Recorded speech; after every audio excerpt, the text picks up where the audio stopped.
ಹಿಂದೆ ಕಾಶೀಪುರ ಎಂಬ ಊರಿನಲ್ಲಿ ಸಂಗಣ್ಣ ಎಂಬ ಕಟ್ಟಿಗೆ ಒಡೆಯುವವನಿದ್ದ. ಸಂಗಣ್ಣ ತುಂಬ ಸೀದಾ ಸಾದಾ ಮನುಷ್ಯನಾಗಿದ್ದ. ಆತ ಯಾವಾಗಲೂ ಸಂತೋಷದಿಂದಿರುತ್ತಿದ್ದ. ಅವನೇನು ಧನಿಕನಾಗಿರಲಿಲ್ಲ, ಆದರೆ ಇರುವುದರಲ್ಲೇ ಸಂತುಷ್ಟನಾಗಿದ್ದ. ಅವನ ಪರಿವಾರದಲ್ಲಿ ಪತ್ನಿ ಹಾಗೂ 2 ಮಕ್ಕಳು ಇದ್ದರು. ಸಂಗಣ್ಣ ಸಾಹುಕಾರ ಶಿವೇಗೌಡರ ಬಳಿ ಕಟ್ಟಿಗೆ ಒಡೆಯುವ ಕೆಲಸ ಮಾಡಿಕೊಂಡಿದ್ದ. ಒಂದು ದಿನ ಸಂಗಣ್ಣ ಪತ್ನಿ ಸೀತಾಗೆ ತಾನು ಕೆಲಸಕ್ಕೆ ಹೋಗುತ್ತಿದ್ದೇನೆ, ನೀನು ಮಕ್ಕಳನ್ನು ಶಾಲೆಗೆ ಬಿಟ್ಟು ಬಾ ಎಂದು ಹೇಳಿದ. ಸೀತಾ, ನಾನು ಮಕ್ಕಳನ್ನು ಬಿಡಲು ಹೋಗುವೆ, ಆದರೆ 2 ದಿನಗಳಿಂದ ಶಾಲೆಯಲ್ಲಿ ಫೀಸು ಕೇಳುತ್ತಿದ್ದಾರೆ. ಅದಕ್ಕೆ ಸಂಗಣ್ಣ ಹಾಗಾದರೆ ಫೀಸು ಕೊಡೆಂದ. ಸೀತಾ, ನಾನೆಲ್ಲಿಂದ ಕೊಡಲಿ? ನೀವು ತರುವ ಹಣ ಮನೆ ನಡೆಸಲು ಅಷ್ಟಕ್ಕಷ್ಟೇ ಸಾಕಾಗುತ್ತದೆ. ಇನ್ನು ಫೀಸು ಕೊಡುವುದು ಎಲ್ಲಿಂದ ಎಂದಳು. ನೀವು ಸಾಹುಕಾರರಲ್ಲಿ ಸಂಬಳ ಹೆಚ್ಚು ಮಾಡಲು ಕೇಳಿರಿ, ದಿನ ದಿನಕ್ಕೆ ಖರ್ಚು ಹೆಚ್ಚುತ್ತಿದೆ. ತರಕಾರಿಗಳ ಬೆಲೆ ಗಗನ ಮುಟ್ಟಿದೆ. ಮಕ್ಕಳ ವಿದ್ಯಾಭ್ಯಾಸ, ಮನೆಯ ಖರ್ಚು ಹೇಗೆ ತೂಗಿಸುವುದು ಎಂದಳು. ಸಂಗಣ್ಣ ಸರಿ, ಇವತ್ತು ಸಂಬಳದ ದಿವಸ ಸಾಹುಕಾರರಲ್ಲಿ ಕೇಳುತ್ತೇನೆಂದ. ಸಂಗಣ್ಣ ಸಾಹುಕಾರರ ಮನೆ ಮುಟ್ಟಿದಾಗ ಕೆಲಸಗಾರರು ಚರ್ಚೆ ಮಾಡುತ್ತಿದ್ದರು.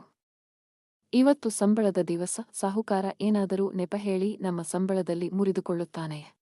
ಕರಿಯ, ಕಳೆದ ಸಲ ನನ್ನ ಸಂಬಳದಲ್ಲಿ ಸಾಹುಕಾರ 1000 ಮುರಿದುಕೊಂಡ.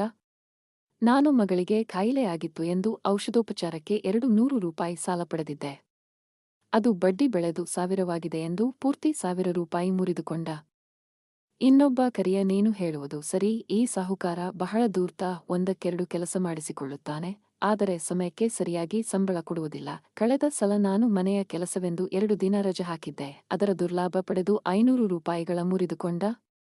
ಹೀಗಾದರೆ ನಾವು ಮನೆ ನಡೆಸುವುದು ಕಷ್ಟವಾಗುತ್ತದೆ. ಸಂಗಣ್ಣ ಮನದಲ್ಲಿ ದೇವ ಇವತ್ತು ಸರಿಯಾಗಿ ಸಂಬಳ ಕೊಡಲಿ ಎಂದು ಬೇಡಿಕೊಂಡ. ಎಲ್ಲರೂ ತಮ್ಮ ತಮ್ಮ ಕೆಲಸದಲ್ಲಿ ತೊಡಗಿಕೊಂಡರು. ಸಾಯಂಕಾಲ ಎಲ್ಲರೂ ಸಾಹುಕಾರರೇ, ಇವತ್ತು ತಿಂಗಳು ಪೂರ್ತಿಯಾಗಿದೆ, ಸಂಬಳ ಕೊಡಿ ಎಂದು ಕೇಳಿದರು. ಅವರಿಗೆ ಸಾಹುಕಾರ, ಇವತ್ತು ಸಂಬಳ ಕೊಡಲು ನನ್ನಲ್ಲಿ ಹಣವಿಲ್ಲ, ವ್ಯಾಪಾರವೂ ಚೆನ್ನಾಗಿಲ್ಲ, ಕಟ್ಟಿಗೆಯೆಲ್ಲ ಹಾಗೆಯೇ ಉಳಿದಿದೆ. 2 ದಿನ ಕಳೆಯಲಿ, ಕೊಡುತ್ತೇನೆ ಎಂದ. ಸಂಗಣ್ಣ ಸಾಹುಕಾರರೇ, ನಮ್ಮ ಹತ್ತಿರ ಹಣ ಉಳಿದಿಲ್ಲ, ಮನೆ ನಡೆಸುವುದು ಕಷ್ಟವಾಗಿದೆ, ನಾಳೆ ಮಕ್ಕಳ ಫೀಸು ಕಟ್ಟಬೇಕು. ಶಾಲೆಯಲ್ಲಿ ನಾಳೆ ಫೀಸು ತರದಿದ್ದರೆ ಬರಬೇಡಿರೆಂದು ಹೇಳಿದ್ದಾರೆ. ಸಾಹುಕಾರ, ನಾನು ಹೇಳಿದ್ದು ಕೇಳಿಸಲಿಲ್ಲವೇ? 2 ದಿನ ತಡೆಯಿರಿ, ಕೊಡುತ್ತೇನೆ ಎಂದ. ಎಲ್ಲ ನಿರಾಶೆಯಿಂದ ಮನೆಗೆ ಮರಳಿದರು. ಸಂಗಣ್ಣ ಮನೆ ಮುಟ್ಟಿದಾಗ ಬಾಗಿಲಲ್ಲೇ ದಾರಿ ಕಾಯುತ್ತಿದ್ದ ಸೀತಾ, ಏನಾಯಿತು, ಈ ಸಲ ಎಷ್ಟು ಸಂಬಳ ಸಿಕ್ಕಿತು ಎಂದು ಕೇಳಿದಳು. ಇಲ್ಲ, ಇವತ್ತು ಸಿಗಲಿಲ್ಲ, 2 ದಿನ ಬಿಟ್ಟು ಕೊಡುತ್ತಾರಂತೆ. ಸೀತಾ, ಸಂಬಳ ಇಲ್ಲ ಎಂದರೆ ಹೇಗೆ ನಾಳೆ ಫೀಸು ಕೊಡಬೇಕೆಂದು ಹೇಳಲಿಲ್ಲವೇ? ಸೀತಾ, ನಾನೇನು ಮಾಡಲಿ, ಈ ಸಾಹುಕಾರ ಸಮಯಕ್ಕೆ ಸರಿಯಾಗಿ ಸಂಬಳ ಕೊಡುವುದಿಲ್ಲ. 2 ದಿನ ಬಿಟ್ಟು ಕೊಡುವೆ ಎಂದಿದ್ದಾರೆ. ನಮಗೆ ದಾರಿ ಕಾಣದೆ ವಿಧಿಯಿಲ್ಲ. 2 ದಿನಗಳ ನಂತರ ಸಾಹುಕಾರ ಸಂಬಳ ಕೊಟ್ಟ. ಕರಿಯ ಸಾಹುಕಾರರೇ, ಇದಾದರೂ ಕೇವಲ 2000ವಿದೆ, 3000 ಬರಬೇಕು ಎಂದ. ಸಾಹುಕಾರ, ನೀನು 1 ಗಂಟೆ ಆರಾಮವಾಗಿ ಕುಳಿತಿರುತ್ತಿದ್ದೆ, ಅದಕ್ಕೆ 1000 ಕಡಿದುಕೊಂಡಿದ್ದೇನೆ. ಕರಿಯ ಸಾಹುಕಾರರೇ, ನೀವು 8 ಗಂಟೆ ಕೆಲಸಕ್ಕೆ 3000 ಕೊಡುವೆನೆಂದು ಹೇಳಿದ್ದಿರಿ. ನಾನು 8 ಗಂಟೆ ಕೆಲಸ ಮಾಡಿ 1 ಗಂಟೆ ವಿಶ್ರಮಿಸಿಕೊಳ್ಳುತ್ತಿದ್ದೆ ಎಂದ. ಸಾಹುಕಾರ, ನೋಡು, ನನಗೆ ಇದೆಲ್ಲ ಸಮಯದ ಲೆಕ್ಕ ಗೊತ್ತಾಗುವುದಿಲ್ಲ, ಬೇಕಾದರೆ 2000 ತೆಗೆದುಕೋ, ಇಲ್ಲವಾದರೆ ಬೇರೆಡೆ ಕೆಲಸ ಹುಡುಕಿಕೊಂಡು ಹೋಗೆಂದ. ಬೇರೆ ದಾರಿ ಕಾಣದೆ ಕರಿಯ 2000 ತೆಗೆದುಕೊಂಡ. ಸಂಗಣ್ಣ, ತೆಗೆದುಕೋ ನಿನ್ನ 2500 ಸಂಬಳ. ಸಂಗಣ್ಣ, ಸಾಹುಕಾರರೇ, ಕಡಿಮೆ ಏಕೆ? ನಾನು ರಜೆ ತೆಗೆದುಕೊಂಡಿಲ್ಲ, ಪ್ರತಿದಿನ 8 ಗಂಟೆ ಕೆಲಸ ಮಾಡಿದ್ದೇನೆ.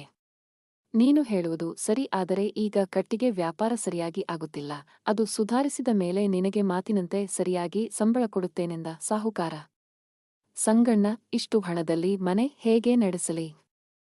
ಮಕ್ಕಳ ಫೀಸು ಹೇಗೆ ತುಂಬಲಿ, ನೀವೇ ಹೇಳಿ. ಸಂಗಣ್ಣ, ಸಾಹುಕಾರ, ನೋಡು, ನಿನಗೆ ಬೇಕಾದರೆ ತೆಗೆದುಕೋ, ಇಲ್ಲವಾದರೆ ಬಾಗಿಲು ತೆರೆದೇ ಇದೆ ಎಂದ. ಸಂಗಣ್ಣ ವಿಧಿಯಿಲ್ಲದೆ ತೆಪ್ಪಗೆ ಹಣ ತೆಗೆದುಕೊಂಡ.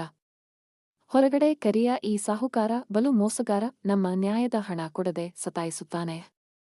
ನೋಡಿ, ಒಂದಲ್ಲ ಒಂದು ದಿವಸ ನಮ್ಮ ನಿಟ್ಟುಸಿರು ಅವನಿಗೆ ತಗಲುತ್ತದೆ ಎಂದ. ಅದಕ್ಕೆ ಸಂಗಣ್ಣ, ಕರಿಯ ಹಾಗೆಲ್ಲ ಹೇಳಬಾರದ. ಸಾಹುಕಾರ ನಮ್ಮ ಅನ್ನದಾತ, ಅವನಿಂದಲೇ ನಮ್ಮ ಸಂಸಾರ ನಡೆದಿರುವುದಷ್ಟೇ.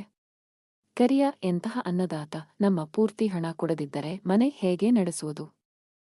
ಎಷ್ಟೇ ಕಷ್ಟಪಟ್ಟು ದುಡಿದರೂ ಪೂರ್ಣ ಸಂಬಳ ಕೊಡುವುದಿಲ್ಲ. ಸಂಗಣ್ಣ ನಾವಾದರೂ ಏನು ಮಾಡಬಲ್ಲೆವು ಕರಿಯ, ನಮಗೆ ಈ ಕೆಲಸ ಬಿಟ್ಟು ಬೇರೆ ಕೆಲಸ ಗೊತ್ತಿಲ್ಲ. ಏನಾದರೂ ವ್ಯವಹಾರ ಮಾಡುವ ಎಂದರೆ ಹಣವಿಲ್ಲ. ಈ ಸಾಹುಕಾರನ ಆಸರೆಯಲ್ಲದೆ ಮತ್ತೇನಿದೆ ಎನ್ನುತ್ತ ಮನೆಗೆ ನಡೆದ ಸೀತಾ. ಓ ಬಂದಿರಾ, ಎಷ್ಟು ಸಂಬಳ ಸಿಕ್ಕಿತು? ಸಂಗಣ್ಣ ಅವಳ ಕೈಯಲ್ಲಿ ಹಣ ಕೊಡುತ್ತಾ 2,500 ಎಂದ. ಏನು, ಮತ್ತೆ ಕಡಿಮೆಯೇ? ಇದರಲ್ಲಿ ನಾನು ಯಾವುದಕ್ಕೆಂದು ಖರ್ಚು ಮಾಡಲಿ? ಶಾಲೆಯ ಫೀಸು ಹೇಗೆ ಕಟ್ಟಲಿ ಎಂದಳು. ನೀವು ಸರಿಯಾಗಿ ಸಂಬಳ ಜಾಸ್ತಿ ಮಾಡಲು ಕೇಳಿದಿರ ಎಂದಳು. ಸಂಗಣ್ಣ ನಾನು ಕಡಿಮೆ ಏಕೆ ಎಂದು ಕೇಳಿದೆ. ಅದಕ್ಕೆ ಸದ್ಯ ವ್ಯಾಪಾರ ಕಡಿಮೆಯಿದೆ. ಬೇಕಾದರೆ ಇಷ್ಟು ತೆಗೆದುಕೋ, ಇಲ್ಲವಾದರೆ ಬೇರೆಡೆ ಹೋಗು ಎನ್ನುತ್ತಾರೆಂದ. ಈಗ ಇದರಲ್ಲಿ ಶಾಲೆಯ ಫೀಸು ಕಟ್ಟಿಬಿಡು, ಮಿಕ್ಕಿದ್ದು ನಾನು ನೋಡಿಕೊಳ್ಳುತ್ತೇನೆಂದ. ಸಂಗಣ್ಣ ಸೀತಾ ಅದೇನು ನೋಡಿಕೊಳ್ಳುತ್ತೀರೋ ಏನೋ ಎಂದಳು. ಸೀತಾ, ನಾನು ನಾಳೆಯಿಂದ ಸಾಹುಕಾರರಲ್ಲಿ ಕೆಲಸ ಮುಗಿದ ಕೂಡಲೇ 2ನೆಯ ಕೆಲಸ ಮಾಡುತ್ತೇನೆ. ಅದರಿಂದ ಮನೆಗೆ ಅನುಕೂಲವಾಗುತ್ತದೆ. ನಾಳೆಯಿಂದಲೇ ಹುಡುಕುತ್ತೇನೆ, ಸುಮ್ಮನೆ ಕುಳಿತರೆ ಆಗದು ಎಂದ. ಅದರಂತೆ ಮರುದಿವಸ ಸಂಗಣ್ಣ ಬೆಳಗಿನ ಕೆಲಸ ಮುಗಿಸಿ ಮತ್ತೊಂದು ಏನಾದರೂ ಕೆಲಸಕ್ಕಾಗಿ ಊರೆಲ್ಲ ಅಲೆದ. ಆದರೆ ಎಲ್ಲಿಯೂ ಅವನಿಗೆ ಕೆಲಸ ಸಿಗಲಿಲ್ಲ. ಕಡೆಗೆ ನಿರಾಶನಾಗಿ ಮನೆಗೆ ಮರಳುತ್ತಿದ್ದ ಕಾಡು ಬದಿಯಲ್ಲಿ ಬರುವಾಗ ಕೋಣಗಳ ಹಿಂಡೊಂದು ಓಡುತ್ತಾ ಬರುವುದು ಕಾಣಿಸಿತು. ಅದು ಕಂಡು ಹೆದರಿದ ಸಂಗಣ್ಣ ಅತ್ತಿತ್ತ ನೋಡಿದಾಗ ಒಂದು ಗುಹೆ ಕಾಣಿಸಿತು. ಕೂಡಲೇ ಆ ಗುಹೆಯಲ್ಲಿ ಅಡಗಿಕೊಂಡ. ದೇವರ ಕೃಪೆಯಿಂದ ಉಳಿದುಕೊಂಡೆ, ಅವುಗಳ ಕಾಲಡಿಯಲ್ಲಿ ಸಿಕ್ಕಿದ್ದರೆ ಉಳಿಯುತ್ತಿರಲಿಲ್ಲವೆಂದು ದೇವರಿಗೆ ಧನ್ಯವಾದ ಅರ್ಪಿಸಿದ. ಕೆಲ ಸಮಯದಲ್ಲಿ ಕೋಣಗಳ ಗುಂಪು ಅಲ್ಲಿಂದ ಓಡುತ್ತ ಮುಂದೆ ಹೊರಟು ಹೋಯಿತು. ಸಂಗಣ್ಣ ನಾನು ಇದಲಿ ಬಂದೆ ಎಂದು ಅತ್ತಿತ್ತ ನೋಡಿದಾಗ ಒಂದು ಮೂಲೆಯಲ್ಲಿ ಬುಟ್ಟಿಯೊಂದು ಕಾಣಿಸಿತು. ಅವನು ಈ ಗುಹೆಯಲ್ಲಿ ಬುಟ್ಟಿ ಎಲ್ಲಿಂದ ಬಂದಿತು? ಅದನ್ನು ಒಯ್ದರೆ ಮನೆಯಲ್ಲಿ ಏನಾದರೂ ಸಾಮಾನುಗಳ ಇಡಲು ಉಪಯೋಗಕ್ಕೆ ಬರುತ್ತದೆ ಎಂದು ಅದನ್ನು ತೆಗೆದುಕೊಳ್ಳಲು ಹಿಡಿದ. ಆಗಲೇ ಅವನಿಗೆ ಧ್ವನಿಯೊಂದು ಕೇಳಿಸಿತು. ಈ ಬುಟ್ಟಿಯನ್ನು ಮುಟ್ಟುವ ಯತ್ನ ಮಾಡಬೇಡ.